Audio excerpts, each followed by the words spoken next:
ज्ञान सर्व ठिकाणी तुम्ही घ्या, पण गुरु हा तुमचा एकच पाहिजे. का? कारण त्या गुरुला माहिती असतं तुमची पुढची जर्नी. कारण हा मूलाधार ते सहस्रार मार्ग जो आहे त्याच्यामध्ये सर्वात जे महत्त्व असतं ते इडा, पिंगला आणि सुषुम्ना 3 नाड्यांचं. 72,000 नाडी आहेत आपल्या प्राणमय कोशामध्ये. 3 महत्त्व, इडा, पिंगला, सुषुम्ना. सर्व नाड्या आज्ञाचक्रापर्यंत येऊन संपतात, पण आज्ञाचक्रापासून सहस्रारपर्यंत एकच नाडी जाते, सुषुम्ना नाडी. आणि तो मार्ग कोण पूर्ण करतो? गुरु करतो. म्हणून साधकाला गुरु असणे गरजेचं आहे. आणि तो गुरु शरीरधारी असेल तर म्हणतात ना, सोन्याहूनही पिवळे, म्हणजे अमृताप्रमाणे ती घटना होईल जर त्याच्याजवळ शरीरधारी गुरु असेल.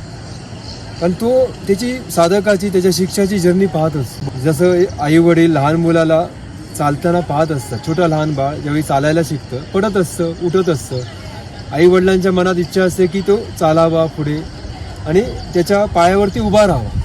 ते लक्ष ठेवतात, पण त्याला उचलून नाही फिरवत. तो गुरु तेच करतो.